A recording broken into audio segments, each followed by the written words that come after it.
Parents concerned over their children's education deemed to be domestic terrorists. That was already unbelievable. But can you imagine building a dossier on parents with private information like credit scores, social media posts, trying to dig up dirt on them just because they're unhappy about what's being taught in their classrooms? Wendi Mahoney is an investigative journalist at Uncover DC who reported on a dossier created by a Scottsdale school board member. Mahoney's here with us now and to discuss, and also joined by Michelle Dillard. She's a president at Purple for Parents. Wendi, I have to start with you. This dossier, I was reading, there's financial information on some of this stuff. I believe I read there was social media posts, but also social security numbers. What's this dossier all about, and who did it and why? So, Eric, this dossier, unfortunately, is just the latest shiny object out there of information that's coming out on parents, doxing parents. And there is mental health information from court documents, there's social security numbers, there's private information about finances and parents.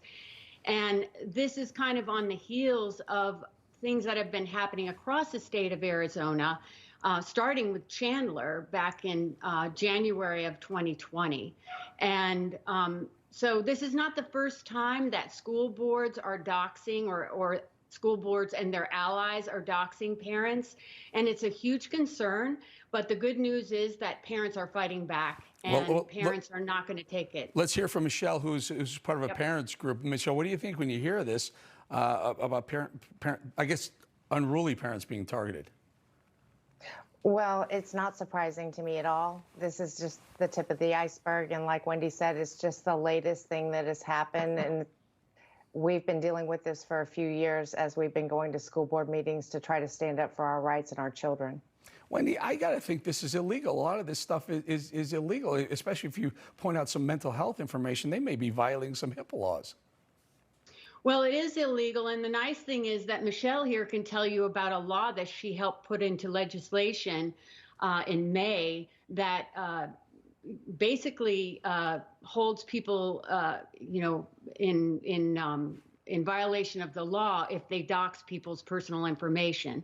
So the great thing about these Arizona parents is that they are fighting back with teeth. And Michelle can tell you a little bit more about that. Let's hear from Michelle. Go for it.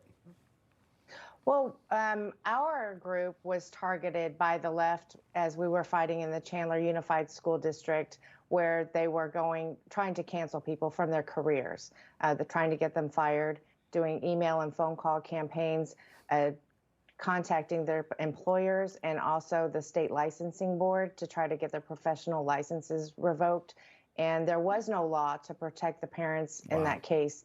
And so we reached out to Representative Shauna Bullock, and she actually passed into legislation last year an anti-doxxing law to help protect us from school boards. Wow. Wendi Mahoney and Michelle Dillard, thank you so much. By the way, folks, if you're a parent and you're concerned about this, get in touch with Wendi Mahoney. She does that stuff. And Michelle, thank you for what you're doing on behalf of parents. Thank you so much. All right, coming up at the half, Biden is meeting shortly with China's leader, but does he